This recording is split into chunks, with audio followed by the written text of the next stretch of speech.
to all my Note 7 owners out there, the few of you that are still left. It's been about a week and a half since my last video, and believe it or not, a lot has happened since then.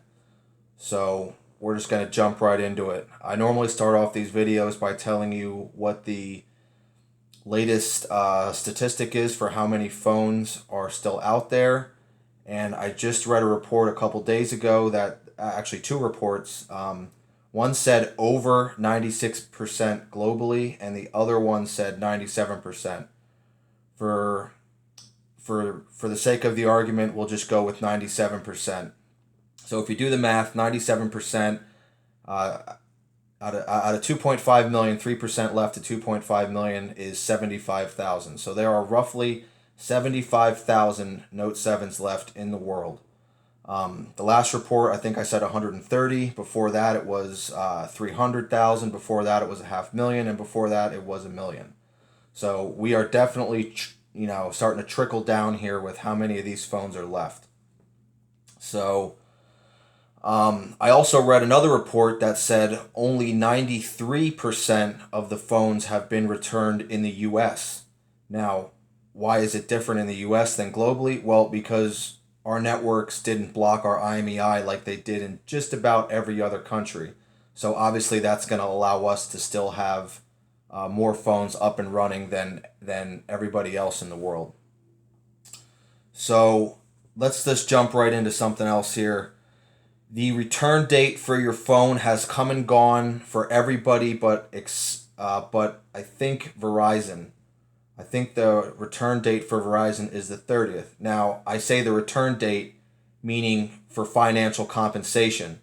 The $25 or $100 they're going to give you for the phone will end on those dates.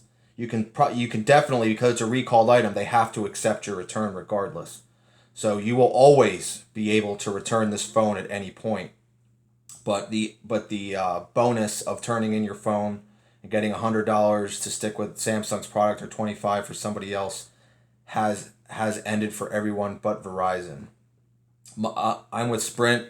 Mine was on the 30th, so my return date ended on the 30th. I think T-Mobile was the 16th, and AT&T was also around that date. If I'm wrong, correct me in the comments. That's fine. Sometimes my information is slightly off a little bit, so that's just how it goes sometimes. Sticking with Verizon, I'm sure most of you who have Verizon already are aware of this.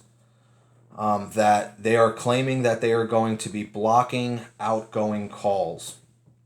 They're not going to brick the phone. They're not going to turn your service off.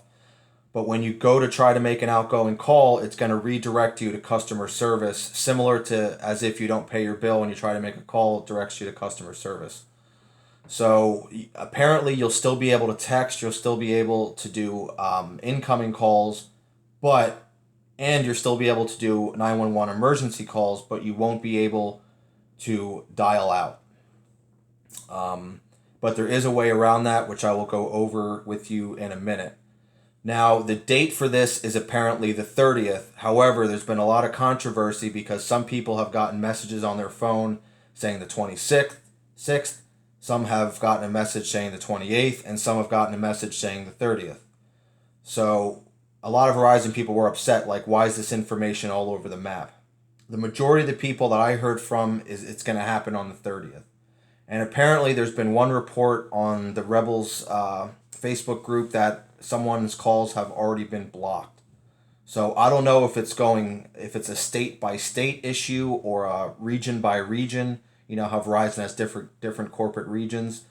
I honestly cannot answer that. Your best bet would be call Verizon and see when your date is. But you can pretty much bet on the 30th for the majority of you. And also with that, apparently, obviously your Wi-Fi will still be able to work too. Now, how to get around this? This has already successfully worked with lots of people, and it's even been posted in the Rebels forum, and I think in the XDA forums as well, the Android forums as well. You're not limited. If you have a Verizon Note 7, that doesn't mean your Note 7 will only work with Verizon. There's been lots of people already who have went out, gotten T-Mobile SIM cards, started a plan with T-Mobile, literally popped that SIM card in the top of the phone, and now they're with T-Mobile now. And as of right now, T-Mobile, Sprint, AT&T have not said anything about blocking outgoing calls. Could it happen down the road? Of course. Will they follow the leader with Verizon? They may. But as of right now, that's your alternative. I know a lot of you are going to say, oh, well, T-Mobile's coverage sucks. Yes, it's not as good as Verizon, but all three carriers, AT&T, T-Mobile, and Sprint, have all gotten a lot better in the past couple of years, and they're very close to what Verizon is now. I'm sure all of you have seen the commercials. I think they're Sprint commercials. We're within 1% of Verizon. They're all pretty much within 1% of Verizon now. So if you really want to keep this phone, then you can live with a 1% drop in mobile coverage. Go to T-Mobile. Will it work with Sprint and AT&T? I would say yes, but I haven't talked to anyone who's moved to any other carrier but T-Mobile. So a guaranteed move for you is to go to T-Mobile. So that's what you can do if you still want to hold on to this phone, even if Verizon fucks you over and says, hey, no more outgoing calls, you're going to talk to customer service now. So once again, there's always a way around this.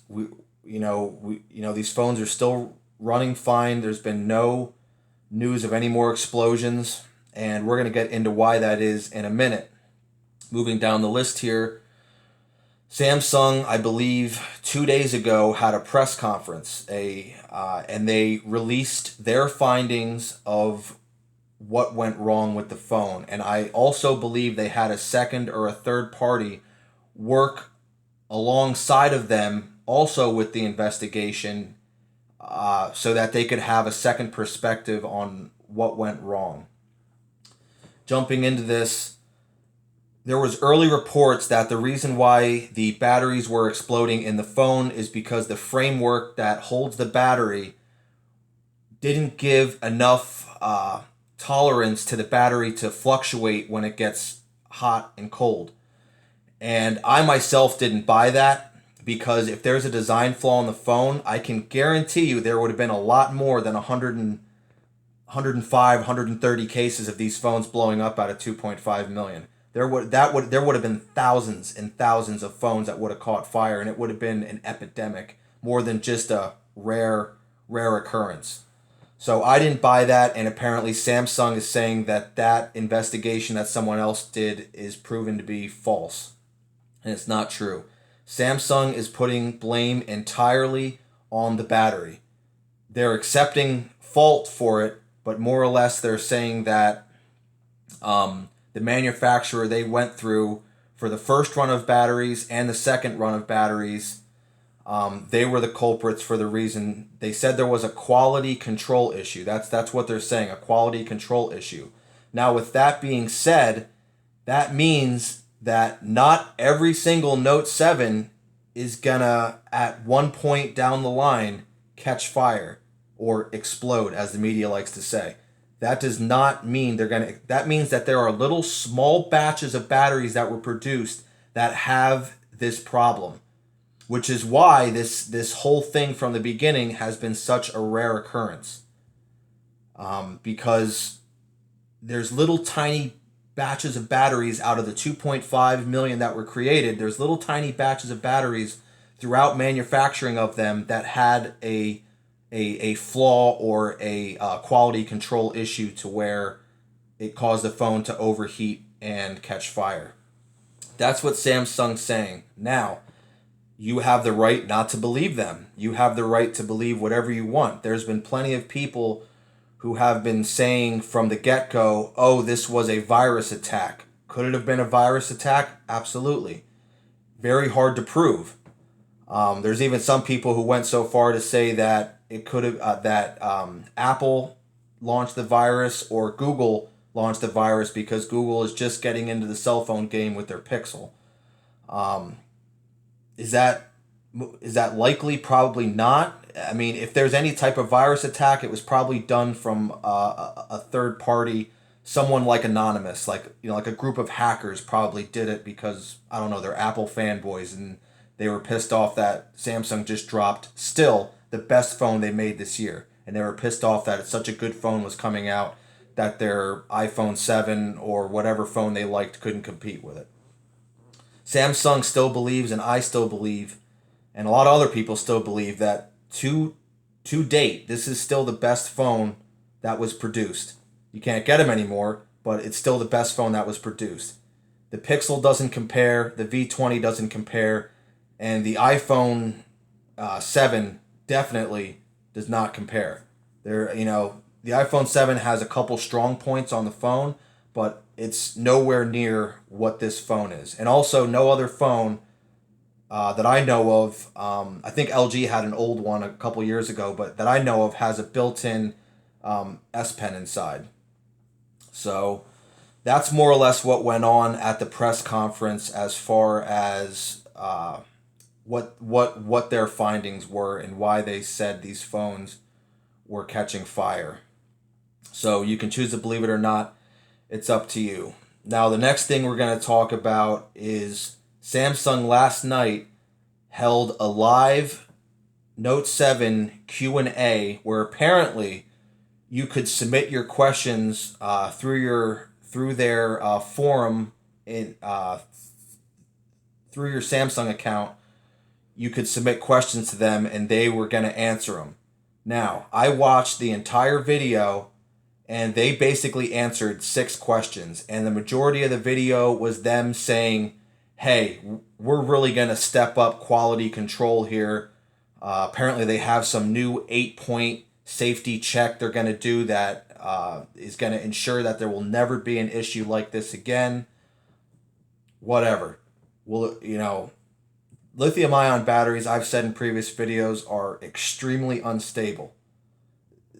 You're cramming so much energy into such a small space, and I honestly feel like a lot of people don't understand that a lithium ion battery is a very unstable thing. And I've said in previous videos, there's been airplanes that have been taken down, cargo planes, because they were carrying a shipment of lithium ion batteries and they got bounced around and one of them exploded or caught fire and then set the whole plane afire. And so people have died over lithium ion batteries. No doubt about it. They're very unstable. However, because this is a modern age, technology is getting better and they are getting safer. I'm not trying to scare people away from lithium ion batteries, and quite frankly, there's nothing you could do about it. Lithium ion batteries are here to stay. It's the best battery that we have available on the market. They're not going anywhere. So going back to this live Q&A,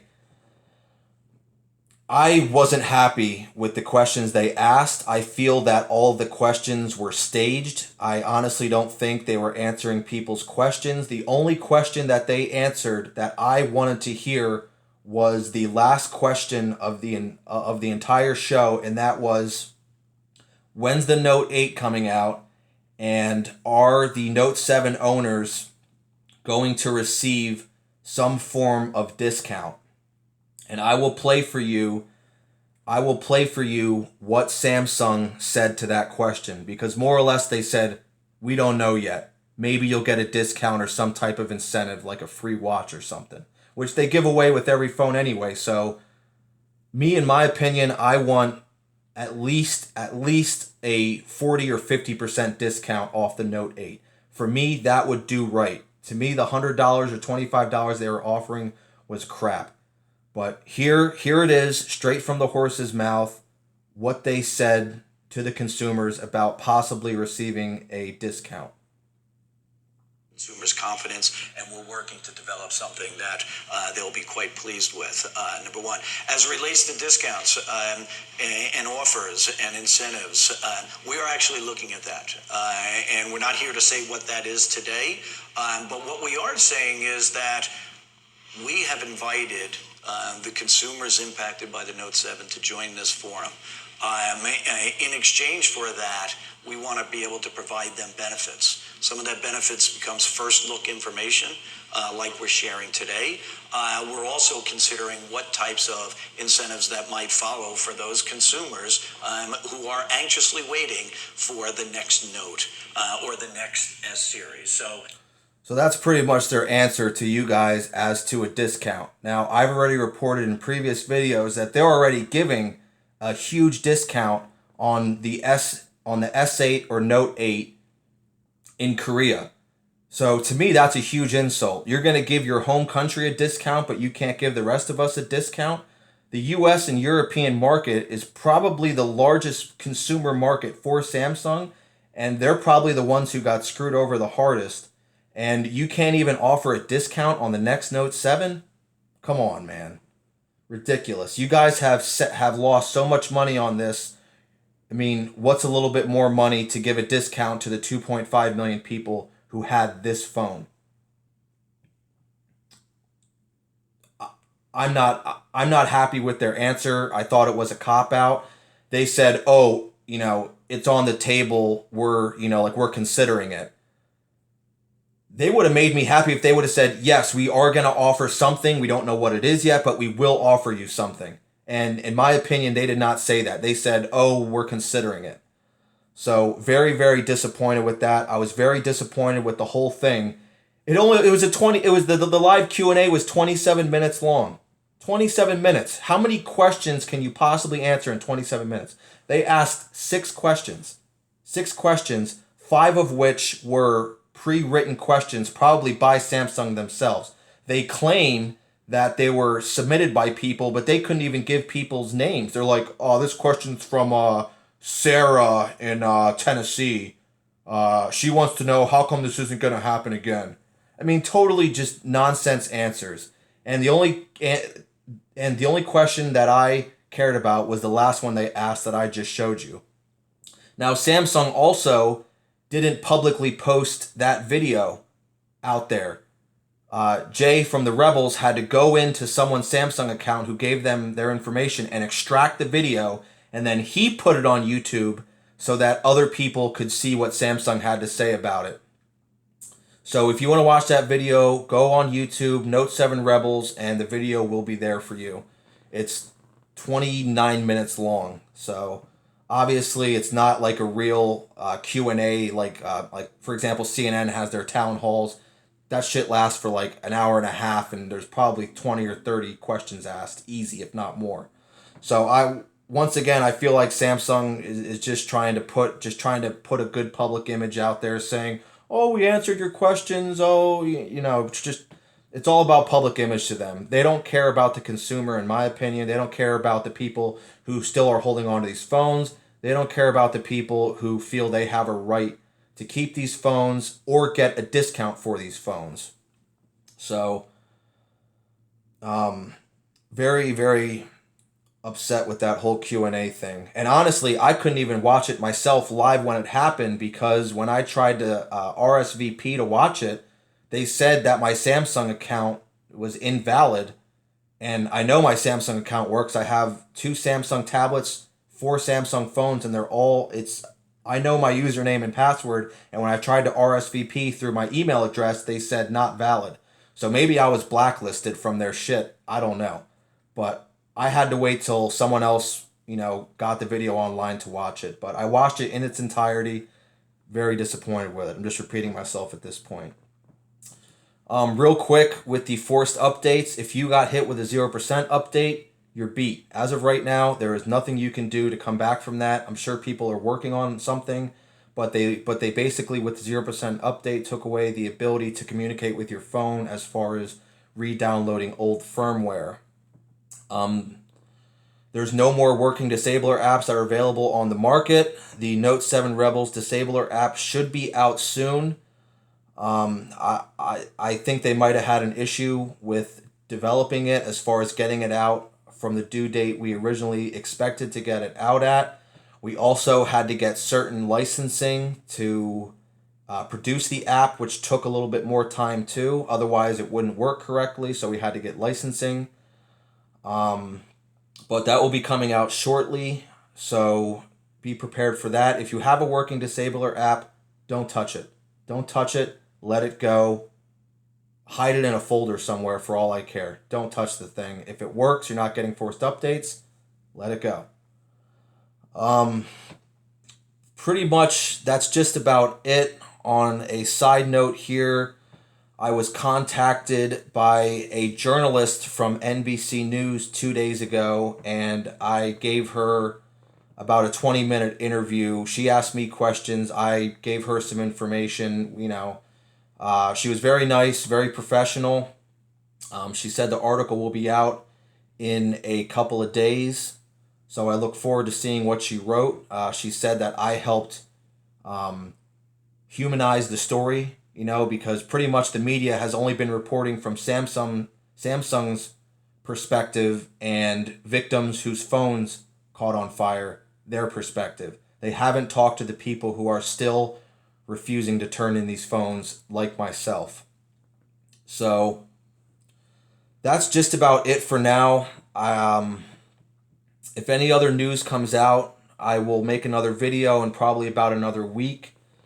I will let you know what happened with the Verizon thing as far as outgoing calls, and I will also link in the description below the Samsung Q&A video, so you guys can watch that and assess it for yourself, and maybe you'll be happy with it. I myself was not happy, and I can almost guarantee the majority of you will not be happy with it. They answered a lot of good questions. They broke things down technically, but they didn't answer the questions, in my opinion, that really mattered about what they're going to do for the customer going forward as far as discounts, or what they're going to do for the people who had these phones and went through the ridiculous double recall fiasco.